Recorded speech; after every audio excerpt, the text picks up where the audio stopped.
Morning, শুভ সকাল। Astro taro with দেবিকাতে আমি আপনাদের প্রত্যেককে স্বাগত জানাচ্ছি। আমি দেবিকা ঘোষ, আপনাদের ট্যারো কার্ড রিডার, আপনাদের বন্ধু এবং ভালোবাসার মানুষ। কেমন আছেন বন্ধুরা? আশা করি ভালো আছেন, ভালো থাকবেন সব সময়, এটাই প্রার্থনা করি মন থেকে আমার ঈশ্বরের কাছে প্রত্যেকটা মুহূর্তে। চলো দেখে নিই এই মুহূর্তে তুমি যাকে নিয়ে জানতে চাইছো সে তোমাকে নিয়ে কতটা সিরিয়াস, তার মনে কি তোমার জন্য জায়গা আছে, সে তোমাকে কি চায়। অনেক প্রশ্ন আছে, সব কিছুর একটা একটা করে উত্তর দেব। তার আগে প্রত্যেককে বলবো, প্রথমে এনার্জি অবশ্যই কানেক্ট করবে, লাইক করবে, কমেন্ট সেকশনে তোমাদের মূল্যবান মতামত জানাতে ভুলবে না এবং সাবস্ক্রাইব করবে। নিচে দেওয়া রেড কালারের বেল আইকনটিকে প্রেস করে দেবে, যাতে আমি যখনই ভিডিও আপলোড করি না কেন নোটিফিকেশনটি যেন সরাসরি তোমার মোবাইল স্ক্রিনে চলে যায়। ঠিক আছে, চলো দেখে নিই এই মুহূর্তে তুমি যাকে নিয়ে ভাবছো সে তোমাকে নিয়ে কি ভাবছে। No contact, on off situation, যারা আমার বন্ধুরা রয়েছে তার পার্সনের বর্তমান অনুভূতি, current feelings at present right now, সেই ব্যক্তি এই সম্পর্কটাকে নিয়ে কি চিন্তা ভাবনা করছে।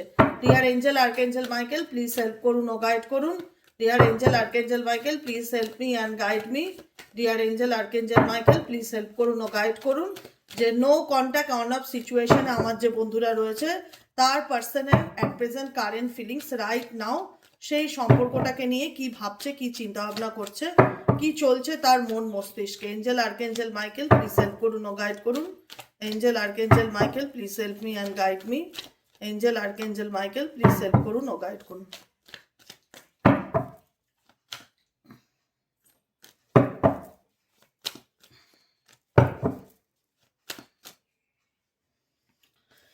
দেখি স্ট্যান্ডে দিই, তাহলে দেখা যাবে কার্ডগুলো। ঠিক আছে, 7 অফ কাপসের এনার্জি, 7 এনার্জি দুবার আসলো, 77, 4 অফ পেন্টাকেলসের এনার্জি। তিনটে কার্ডই বলে দেয়, বেশি কিছু লাগে না। বটম অফ দ্য ডেকে আছে 8 অফ এনার্জি।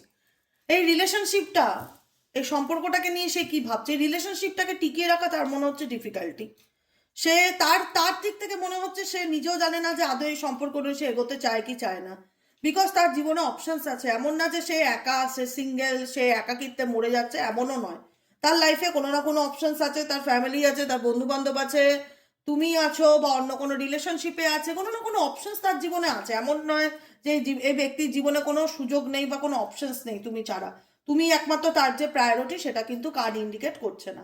তুমি ছাড়াও তার জীবনে অনেক প্রায়োরিটি আছে বা অনেকেই আছে, কোনটা নিয়ে এগোতে চায় সে নিজেও জানে না। কিন্তু তোমার সাথে রিলেশনশিপটা নিয়ে তার এটা ফিল হচ্ছে যে এই রিলেশনশিপটা কন্টিনিউ করাটা আমার পক্ষে ডিফিকাল্টি, বা এটাকে চালিয়ে নিয়ে যাওয়াটা আমার ডিফিকাল্টি, বা এই রিলেশনশিপটাই তার কাছে একটা প্রবলেম এখন বর্তমান পরিস্থিতিতে, একটা সমস্যা যেটা সে শর্ট আউট করতে চায় না। পরিষ্কার কথা, যেটা সে শর্ট আউট করতে চায় না। 4 অফ পেন্টাকেলসের এনার্জি ইন্ডিকেট করছে এই মুহূর্তে এই ব্যক্তি এই রিলেশনশিপটাকে মেটানোর কোনো চেষ্টা করছে না, সলিউশন করতে চায় না, কমিউনিকেশনে আসতে চায় না, কোনো রকম কোনো কিছু বলতেই চায় না যে সে এই সম্পর্কটায় আদতে তোমাকে ফিউচারে কোনো স্টেবিলিটি দেবে কিনা, বা তার সাথে তোমার ফিউচার আছে কিনা। কারণ এখানে তার পক্ষে তোমার সাথে রিলেশনশিপটা কন্টিনিউ করাটা সহজ সরল ব্যাপার মনে হচ্ছে না, চাপের মনে হচ্ছে। তার তার কাছে মনে হচ্ছে যে তোমার সাথে সম্পর্ক এগিয়ে নিয়ে যাওয়াটা যায় না, যেটা খুবই প্রবলেমেটিক অ্যান্ড ডিফিকাল্টি। যে কারণে এই পার্সনের দিক থেকে কোনো রকম কমিউনিকেশন দেখতে পাচ্ছি না, কোনো রকম কোনো ফিলিংস অ্যাটাচমেন্ট আমি দেখতে পাচ্ছি না, কোনো কিছু বলতে চায় না, কোনো কিছু শেয়ার করতে চায় না, নিজের মতন আছে, চুপ করে আছে, সাইলেন্স সিচুয়েশনে আছে। এটাকে 4 অফ পেন্টাকেলসের এনার্জি সাইলেন্স সিচুয়েশনকে ইন্ডিকেট করে। সাইলেন্সে আছে, কোনো কিছু বলছে না, কোনো কিছু নিয়ে এই ব্যক্তির কোনো রিয়াকশন নেই, কারণ এই ব্যক্তির জীবনে অপশনসের অভাব নেই দেখা যাচ্ছে। ঠিক আছে, সেটা তার পরিবারও হতে পারে। এই যে এই ব্যক্তির যে মূল প্রায়োরিটি তুমি, সেটা নাও। কারণ এই রিলেশনশিপটায় একটা সময় তোমাদের মধ্যে ভালোবাসা ডেফিনেটলি ছিল, ছিল না সেটা না, বন্ধুত্ব ডেফিনেটলি ছিল, প্রেম ডেফিনেটলি ছিল, যেটা অস্বীকার করবার মতন কোনো জায়গা নেই। যে না, আমার মানুষটার সাথে আমার ভালোবাসা কোনোদিনই ছিল না, বা সেও আমাকে চায়নি বা আমিও তাকে চাইনি, এটা না। দুজনের ইচ্ছেতেই কিন্তু একটা সম্পর্ক গড়ে ওঠে, দুজনের ইচ্ছেতেই। সেটার মধ্যে কতটা আসলত্ব আছে সেটা তো পরের ব্যাপার, কিন্তু দুজনের ইচ্ছেতে একটা সম্পর্ক কিন্তু সামনের দিকে এগিয়ে যায়। এখানে এই ব্যক্তিও তোমাকে প্রকাশ করেছিল, নিজের ইচ্ছা জাহির করেছিল যে আমি তোমাকে অ্যাকসেপ্ট করতে রাজি আছি, আমি তোমাকে বিয়ে করতে রাজি আছি, আমি তোমার সাথে সম্পর্কে ভবিষ্যতে এগিয়ে যেতে রাজি আছি। তার দিক থেকে তুমি পজিটিভিটি দেখেছিলে, যে কারণে তুমিও কোথাও না কোথাও একটা শেয়ারিং এনার্জিতে ছিলে বা গিভ অ্যান্ড টেক এনার্জিতে ছিলে। কিন্তু তোমার তারপরে মনে হলো, বা তার মনে হচ্ছে যে এখন এই আমার পক্ষে রিসেন্ট নাও, এই সম্পর্কটাকে আর কন্টিনিউ করা যাবে না, আমি আর কোনো রকম কন্টিনিউ করতে চাই না, আমি নিজের মতন থাকতে চাই এবং নিজের কাজে ফোকাস দিতে চাই। এই ব্যক্তি ফুল অফ ফোকাস তার কেরিয়ার, তার নিজের উপরে, ঠিক আছে। এসব সোয়ার্ডস ইন্ডিকেট করছে এই মুহূর্তে তোমার পার্সনের সাথে তোমার নো কন্ট্যাক্ট সিচুয়েশন চলছে, কোনো রকম কোনো কমিউনিকেশন নেই, কোনো রকম কোনো কথা বলার মতন এই সিচুয়েশনে সে নেই বা কথা বলতে চায় না, কন্ট্যাক্ট নেই, যোগাযোগ নেই। কারণ তার মনে হচ্ছে এই রিলেশনশিপটা তার কাছে একটা বার্ডেনের মতন, 10 অফ ওয়ান্ডসের এনার্জি, যেখানে দাঁড়িয়ে তার এই সম্পর্কটাতে সে কমফোর্টেবল ফিল করে না।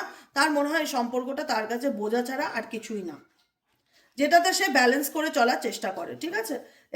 মানে বুঝতে পারছো আই হোপ আমি কি বলতে চাইছি। যেখানে দাঁড়িয়ে একটা মানুষের কোনো চেষ্টা নেই কোনো কিছু ঠিক করার, তার দিক থেকে তার মনে হচ্ছে সে চেষ্টা করছে, সেটা তার মনে হওয়া যে আমি অনেক চেষ্টা করেছি, অনেক লড়েছি, অনেক এফর্ট দিয়েছি, এটা ঠিক হওয়ার নয়, বা আমি অন্য অপশন নিয়ে ভাববো, বা আমার জীবনে সেই একমাত্র প্রায়োরিটি নয়, তাকে আমি এত গুরুত্ব দিতে চাই না। মেবি তার সাথে যদি আমার বিয়ে হয়ে থাকে বা সম্পর্কটা কোনো রকম কোনো দায়বদ্ধতার সম্পর্ক হয়ে থাকে, তাহলে সেটা তার রেসপন্সিবিলিটি, শুধু সে রেসপন্সিবিলিটি পালন করবে, তারপরে তার সাথে তার কোনো ইমোশনাল অ্যাটাচমেন্ট থাকবে না, কোনো কন্ট্যাক্ট থাকবে না, কোনো কমিউনিকেশন রাখবে না, কোনো কথা বলতে চাইবে না, বিষয়টাকে এন্ডিং করে দিয়ে সে কোথাও না কোথাও সামনের দিকে এগিয়ে যাওয়ার চিন্তা ভাবনা করছে।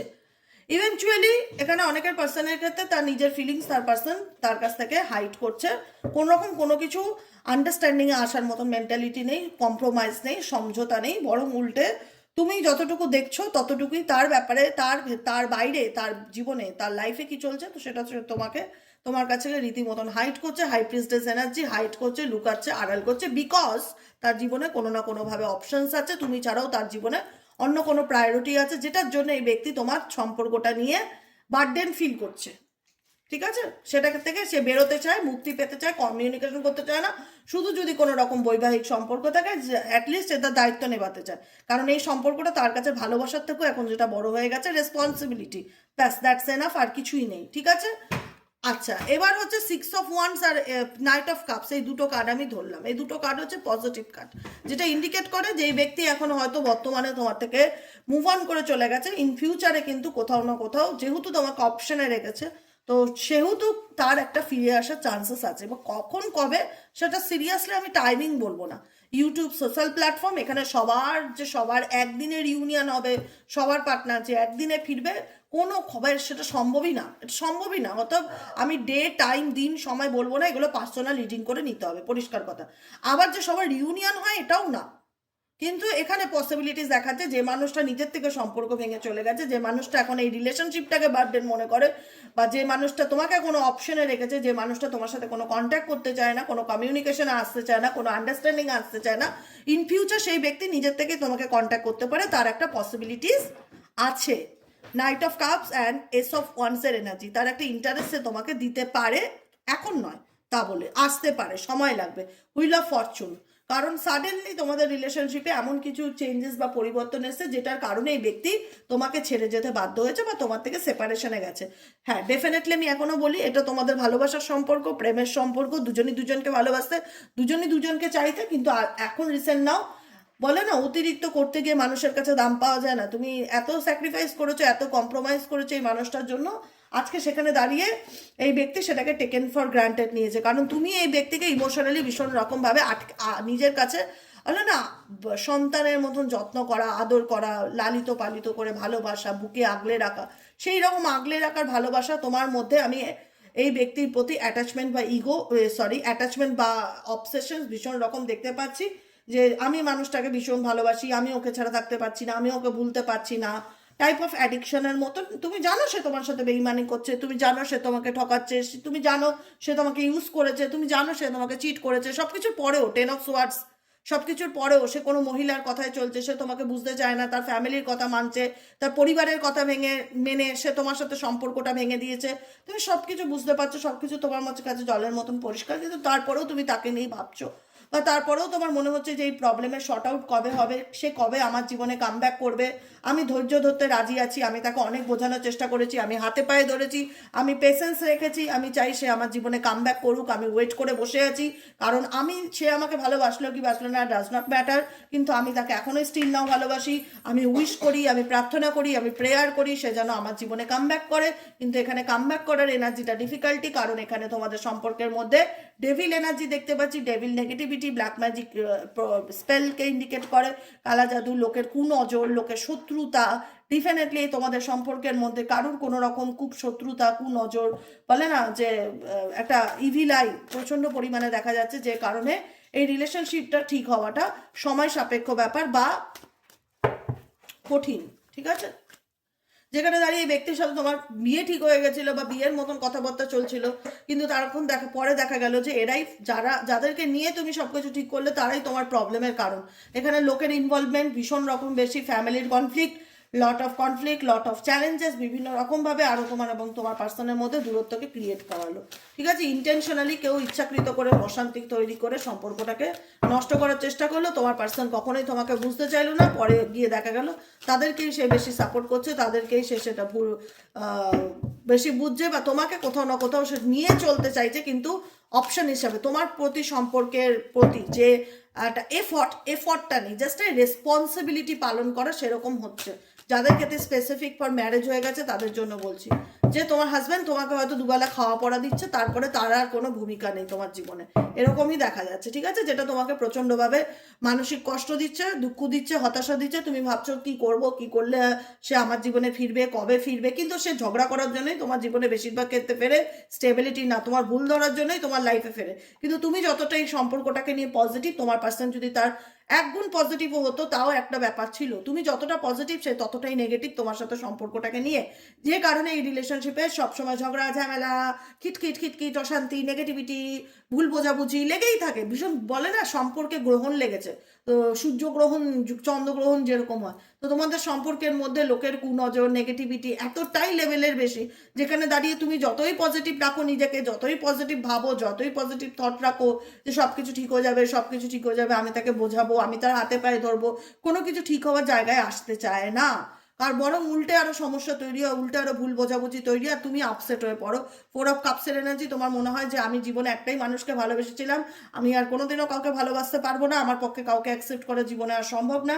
সে যদি জীবনে ফিরে আসে তাহলেই তুমি মাঝখান থেকে দুঃখ পাচ্ছ, তুমি মাঝখান থেকে কষ্ট পাচ্ছ। তোমার পার্সনের ফিলিংসই আলাদা, তোমার পার্সন ভাবে একরকম আর তুমি ভাবো একরকম। এতটা ইমোশনালি উইক হলে জীবনে দুঃখ কষ্ট হতাশা নিয়ে পুরো মানুষ জীবনটাই কাটাতে হবে। এখনো বলি প্র্যাকটিক্যাল হওয়ার চেষ্টা করো, লজিক্যাল হওয়ার চেষ্টা করো, এখনো বলি সময় আছে। হ্যাঁ, কারোর প্রতি এতটাই অ্যাডিক্টেড হয়েও না যে সে থাকলে আমি থাকলাম, সে না থাকলে আমি মরে গেলাম, সে থাকলে আমার জীবনে আমি বেঁচে আছি, না থাকলে আমি মরে গেলাম। এটা অ্যাডিকশন, এটা ভালোবাসা না, এটা ট্যাগটা হয় ভালোবাসা, যে আমি ভালোবাসি, এটা ভালোবাসা না, এটা অ্যাডিকশন। ভালোবাসলে তুমি অবশ্যই কাউকে ভালোবাসো, কিন্তু ভালোবাসছো বলে তুমি নিজের জীবনটা জলাঞ্জলি দিতে পারো না, তোমার নিজের জীবনটা বিসর্জন দিতে পারো না, তুমি নিজেকে তার জন্য বিকিয়ে দিতে পারো না, তুমি তার জন্য মানে একাকিত্বে অবসাদে ভুগতে পারো না। এটা লাইফ নয়, আমি বারবার বলি এটা লাইফ নয়। নিজেকে ভালো রাখো, 9 অফ পেন্টিকলসের এনার্জি, নিজের কথা ভাবো, নিজেকে প্রায়োরিটি দাও, নিজেকে গুরুত্ব দাও, নিজেকে ভালোবাসো। তুমি নিজেকে ভালোবাসতে শিখলে তোমার জীবনে তুমি ফিনান্সিয়ালি স্টেবল হওয়ার চেষ্টা করো। নিজেকে ভালোবাসা মানে ফিনান্সটাও দরকার, তার জন্য ফিনান্সিয়ালি স্টেবল হওয়ার চেষ্টা করো, নিজের পায়ের তলায় মাটি শক্ত করার চেষ্টা করো, নিজেকে ভালোবাসো, নিজের ভবিষ্যতের কথা ভাবো। কারণ এখানে তুমি ভীষণ একটা বিষয়ে ফোকাসড হয়ে পড়ে আছো যে সে কবে আমার জীবনে ফিরবে, কবে তার সাথে আমার সম্পর্ক ঠিক হবে, কবে ভুল বোঝাবুঝি মিটবে, কবে সে আমাকে বুঝবে। কিন্তু প্রবলেমটা তো অনেক বড়, প্রবলেমটা তো ছোট না। এখানে তুমি একটা মানুষকে নিয়ে এত পজিটিভ ভাবছো, কিন্তু সে তো তোমাকে নিয়ে এতটা যদি পজিটিভ ভাবতো তাহলে তো তোমাদের প্রবলেমটা কবেই শর্ট আউট হয়ে যেত। সে তো এই সম্পর্কটাকে বার্ডেন ফিল করে, সে তো এই সম্পর্কটাতে কোনো কিছু তোমার সাথে আন্ডারস্ট্যান্ডিং আসতে চায় না, সে তো এই সম্পর্কটাতে তার মনে হয় যে সে অনেক চেষ্টা করে ফেলেছে, সে আর পাচ্ছে না, সে মুভ অন করতে চায়। তার মেন্টালিটির সাথে তোমার মেন্টালিটি কোনো রকমভাবে ম্যাচ করে না। তাই জন্য বলবো যে ইমোশনাল অ্যাটাচমেন্ট অতিরিক্ত হয়ে গেলে সেটা তোমার অবসাদের কারণ হবে। তাই যত তাড়াতাড়ি এটা থেকে বেরিয়ে আসতে পারবে তোমার জীবন ততই সুন্দর হবে। ঠিক আছে, বেরিয়ে আসাটা মুখে বললাম বেরিয়ে আসো, বেরিয়ে আসাটা সহজ না, তার জন্য প্রচুর খাটতে হবে, প্রচুর এফর্ট দিতে হবে, প্রচুর কাউন্সিলিং করাতে হবে, প্রচুর থেরাপি নিতে হবে, অনেক খাটনিও আছে, অনেক খরচাও আছে। আমি পরিষ্কার মুখের উপর বলে দিচ্ছি। যারা অ্যাডিক্টেড আমি বারবার বলি, এখানে প্রচুর মানুষ আছে যারা অ্যাডিক্টেড। তুমি জানো তোমার পার্সন অন্য কারোর সাথে রিলেশনশিপে আছে, তুমি জানো অন্য কারোর সাথে সংসার করছে, তুমি জানো তোমার পার্সন তোমাকে ঘর রেখে অন্য কাউকে বিয়ে করেছে, তার সাথেও ঘর করছে, তবুও তোমার মনে হচ্ছে আমি যদি চাই তো তাকেই চাই। এখানে প্রচুর মানুষ ভিডিও দেখে আমাকে খেপে খেপে খেপে খেপে বলতে লাগে। আমি বলছি না সবার জীবনের একই কথা, কিছু কিছু মানুষের এমনও আছে যে হাজব্যান্ড অন্য কোথাও বা ওয়াইফ অন্য কোথাও রিলেশনশিপে আছে, অন্য কারোর সাথে সম্পর্ক আছে, তবুও সে চায় যে সে ফিরে আসলে তাকে মেনে নেবে। কেন? এক্সকিউজ বাচ্চার নয়, এক্সকিউজ হচ্ছে নিজের, যে আমি তার প্রতি দুর্বল, তাকে ছাড়া আমি থাকতে পারি না। এটাকে দুর্বলতা হচ্ছে, এটা তোমার অ্যাডিকশন। এই অ্যাডিকশনটাকে তোমাকে হাঁটাতে হবে। এই অ্যাডিকশন হাঁটাতে গেলে আমি কি করব দিদি? অ্যাডিকশন হাঁটাতে গেলে তোমাকে আমি মুখে মুখে বললাম আর তোমার অ্যাডিকশন কেটে গেল, এটা হবে না। কারণ তোমার কনসাস মাইন্ডে তুমি বুঝে গেলে যে তুমি এই ব্যক্তির প্রতি আসক্ত, এখান থেকে তোমাকে দূরে থাকাটাই ভালো, ইমোশনালি ডিসকানেক্ট হওয়া ভালো। কিন্তু তোমার সাবকনসিয়াস মাইন্ডে 10 বছর 15 বছর ধরে যে মানুষটা রয়েছে, তাকে হাঁটাতে গেলে তোমাকে কারুর পরামর্শ বা কারুর গাইডেন্স নিতে হবে, যেটা আমি তোমাকে ইউটিউবে বললে তোমার প্রবলেম শর্ট আউট হবে না। আমি পরিষ্কার কথা বলে রাখছি, ঠিক আছে? যাদের মনে হচ্ছে যে আমি জানি যে এই মানুষটা আমার সাথে অনেক খারাপ করছে, বা এই মানুষটা দিনের পর দিন আমাকে ঠকাচ্ছে, বা এই মানুষটার জীবনে আমার কোনো প্রায়োরিটি নেই, জানি এই মানুষটা আমার সাথে রিলেশনশিপ রাখতে চায় না, জানি তার কোনো এফর্ট নেই, চেষ্টা নেই, সে কথাও পর্যন্ত বলতে চায় না, কবে কি ফিরবে, কবে সে কামব্যাক করবে সেই আশায় তার আমি আমি থামিয়ে বলবো হোপ রাখবে না। যদি ফিরলো ভালো, না ফিরলো তো আরো ভালো, পরিষ্কার বাংলা কথা, ঠিক আছে? নিজেকে ভালো রাখো, নিজের সেলফ গ্রোথের কথা ভাবো। 9 অফ পেন্টাকলস ইন্ডিকেট করে নিজের সেলফ গ্রোথের ভাবো, নিজের আত্মিক উন্নতির কথা ভাবো, নিজেকে ভালো রাখো, নিজেকে ভালোবাসো।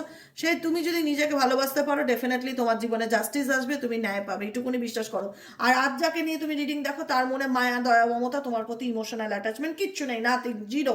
সে নিজের ছাড়া কিছুই ভাবতে পারে না। ও তো হতে পারে মেজরিটি মানুষ এখানে কোনো নার্সিসিস্টিক ছেলে কিংবা কোনো নার্সিসিস্টিক মেয়ের সাথে রিলেশনশিপে জড়িয়ে গেছে, তারও আবার জীবনে অন্য কোনো চ্যাপ্টার আছে, অন্য কোনো গল্প আছে, অন্য কোনো ব্যাপার আছে, তার ফ্যামিলি ইম্পর্টেন্ট, বা তার অন্য কোনো বিয়ে আছে, বা তার অন্য কোনো রিলেশনশিপে আছে, সে ইম্পর্টেন্ট, বা তার জীবনে তুমি ছাড়াও অন্য কোনো চ্যাপ্টার আছে যেটা খুব ইম্পর্টেন্ট, তার কথা সে সবসময় শোনে বা সবসময় চলে, যে কারণে তার তোমার সাথে সম্পর্কটা এগিয়ে নিয়ে যাওয়াটা মনে হচ্ছে এই মুহূর্তে পসিবল নয়।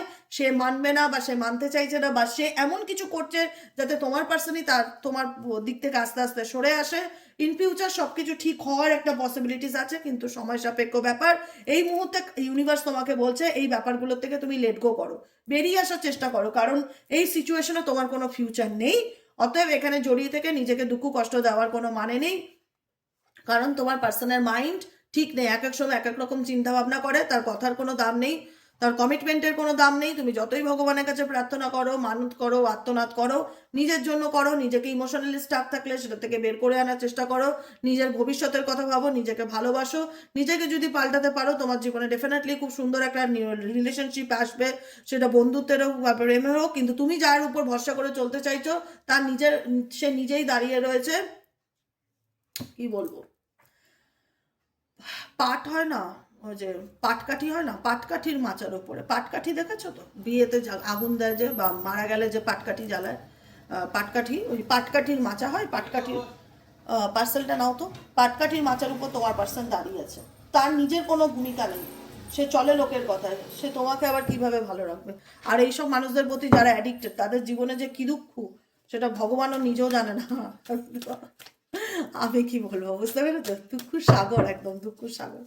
আমি একটা পয়েন্ট লিখেছিলাম, দাঁড়াও, আমি কিছু নিয়ে দুদিন আগে একটু রিসার্চ করছিলাম, কিছু বিষয়ে আমার জানা। প্রচুর মানুষ আমি দেখেছি, তারা নিজেরাও স্বীকার করে যে হ্যাঁ আমি অ্যাডিক্টেড, হ্যাঁ আমি জানি ও খারাপ, আমি জানি ও অন্য কোথাও সম্পর্ক রেখেছে, আমি জানি ও আরেকটা বিয়ে করেছে, আমি সব জানি, ও কত কষ্ট দিয়েছে আমাকে, ও আমাকে ভালোবাসে না, তারপরও আমি ওকে ভুলতে পারছি না। কেন? এই অ্যাডিকশনটা 3টে কারণে হয়।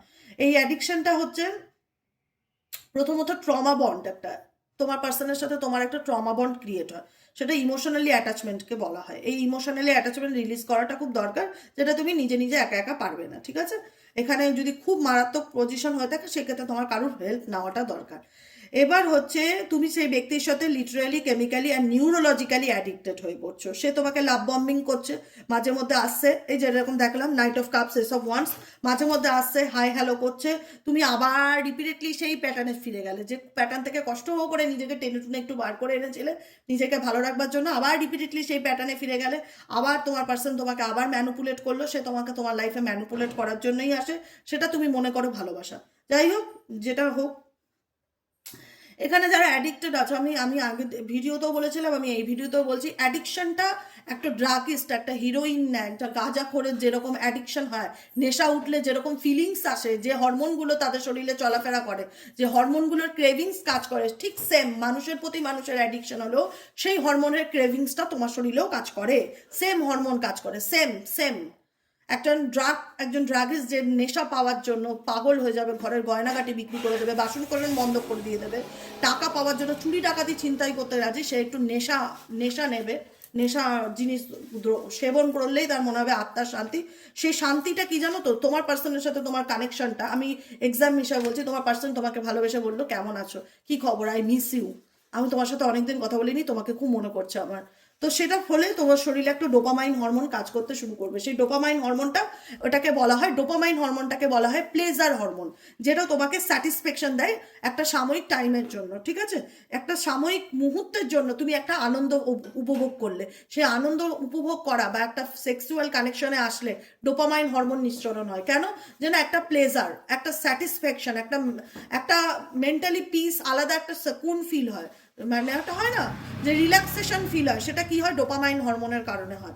দ্বিতীয়ত হচ্ছে কর্টিজল। এই যে তিনটে হরমোন কারণে শরীরে যে প্রবলেমগুলো হয়, যেটা বললাম, একটা যারা ড্রাগস নেয় বা যারা কোনো মদ বা মদের প্রতিও যারা অ্যাডিক্টেড, যা একদিন মদ না খেলে চলবে না, 365 দিন অ্যালকোহলের প্রতি অ্যাডিক্টেড, সেই একটা হরমোনাল এফেক্টের জন্য এই ব্যাপারগুলো হয়। সেকেন্ড হরমোনাল হচ্ছে, যেটা আমাদের শরীরেও হয়, যারা মানুষের প্রতি অ্যাডিক্টেড তাদেরও হয়, সেটা হচ্ছে সেকেন্ড হচ্ছে কর্টিজল।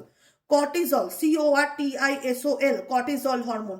সেই কর্টিজল হরমোনটা কি করে, কর্টিজল হরমোন যখন ধরো সে তোমাকে রিজেক্ট করে দিচ্ছে, তখন তোমার মধ্যে কর্টিজল হরমোন ক্রিয়েট হচ্ছে। সেই কর্টিজল হরমোন তোমার মধ্যে স্ট্রেসকে এক্সট্রিম লেভেলে বাড়িয়ে দিচ্ছে, তোমাকে অ্যাংজাইটিতে ভোগাচ্ছে, তোমার ডিপ্রেশনে নিয়ে নিচ্ছে, তুমি ইনসমনিয়াতে চলে যাচ্ছ, তোমার ঘুম আসছে না, তোমার মেজাজ কিটকিটে হয়ে যাচ্ছে, তোমার মধ্যে ইনসিকিউরিটি বাড়ছে, তোমার মধ্যে ফিয়ার বাড়ছে, তোমার মধ্যে প্যানিক অ্যাটাক বাড়ছে, তোমার ব্রেন প্যানিক মোডে চলে যাচ্ছে যে সে আমাকে ছেড়ে যাবে না, তো আমি তাকে ছাড়া বাঁচবো কি করে। এটা তোমাকে স্ট্রেস দেয়। এটা হচ্ছে কর্টিজল হরমোন, হচ্ছে একটা স্ট্রেস কেমিক্যাল হরমোন, যেটা তোমাকে স্ট্রেস দেবে।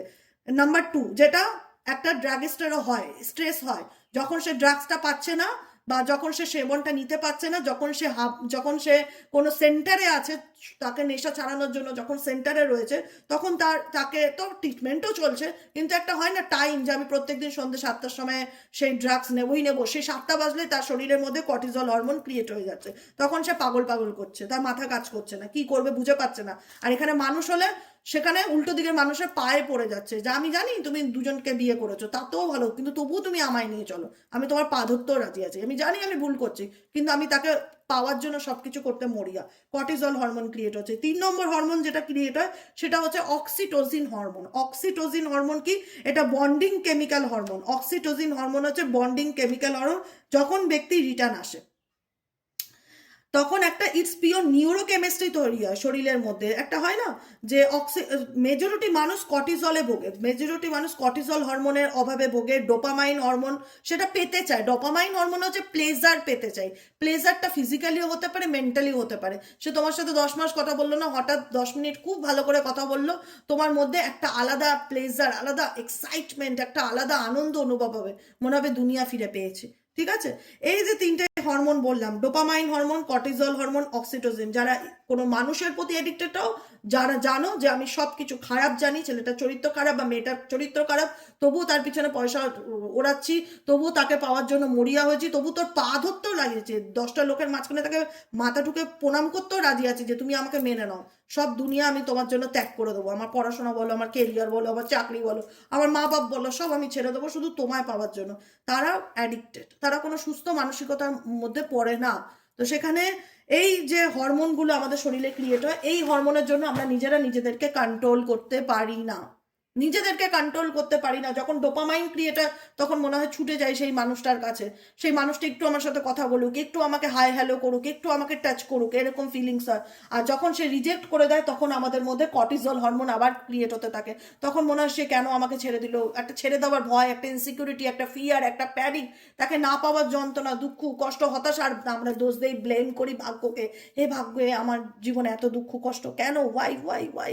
কিন্তু প্রবলেমটা, এটা আমার ডিজিজ, এটা আমাকে সারাতে হবে, এটার থেকে আমাকে বেরোতে হবে, আমাকে সুস্থ হতে হবে, আমাকে সুস্থ জীবনে ফিরতে হবে। আবার যখন সে তোমার লাইফে কোনো না কোনোভাবে আসবে, কারণ এটা ট্রমা বন্ডিং, ইমোশনাল অ্যাটাচমেন্ট, সে কোনো না কোনোভাবে চাইবে না যে তুমি তার জীবন থেকে পুরোপুরি হাতে বেরিয়ে যাও, সে তোমাকে হাতে রাখার জন্য আবার আসবে, তখন তোমার অক্সিটোসিন হরমোন ক্রিয়েট হবে। এটা বন্ডিং কেমিক্যাল একটা হরমোনাল অক্সিটোসিন হরমোন। যখন ব্যক্তি রিটার্নে আসে তখন এটা নিউরোকেমিস্ট্রি তোমার সাথে তো আবার সেই বন্ডিংটা কাজ করা শুরু করে দেয়। আবার তুমি কি করো, কষ্ট করে 6 মাস অনেক কষ্ট করে নিজেকে বদলালে, আবার ঘুরে ফিরে সেই প্রথমে চলে গেলে, রিপিটেডলি প্যাটার্নে চলে আসলে, তুমি নিজের নেশা, নিজের আসক্তির ফলে সেই রিপিটেডলি প্যাটার্নে চলে আসলে, এই প্যাটার্ন তোমার জীবনে সারা জীবন চলতে থাকলো। দেখা গেল 15 বছর হয়ে গেল, 25 বছর হয়ে গেল, 30 বছর হয়ে গেল, 10 বছর হয়ে গেল, তুমি বেরোতেই পারলে না, তুমি কোনোদিন ভালোই থাকতে পারলে না। এটাই হচ্ছে ব্যাপার। আজকে যেভাবে বোঝালাম আমি, এভাবে কেউ তোমাদের বলবে না। আমি রিসার্চ করি যে কেন মানুষের এই সমস্যা হয়, কেন মানুষ এই প্রবলেমের মধ্যে আছে, কি সলিউশন, কেন মানুষ মনে করে যে আমি শত খারাপ থাকার পরেও, শত খারাপ জানার পরেও মানুষটার প্রতি আমি অ্যাডিক্টেড। কেন? তার কারণ আছে। কারণ এই অ্যাডিকশনটা হয়তো আমরা খুব লাইটলি নেই, আমরা গুরুত্ব দেই না, কেউই দেয় না, এই এটা আবার কি হয় নাকি এরকম। হ্যাঁ, ডেফিনেটলি একটু গুগল সার্চ করবে, পেয়ে যাবে, একটু ইউটিউব ঘাটবে, পেয়ে যাবে। এমন কিচ্ছু না, তোমার ইন্টারেস্ট থাকলে তুমি জানার চেষ্টা করলে পেয়ে যাবে, সোশ্যাল মিডিয়াতেই পেয়ে যাবে যে এটাও একটা নেশা, যেটা একটা ড্রাগিস্টের হয়ে, যখন একটা ড্রাগিস্টের সেই নেশা কাজ করে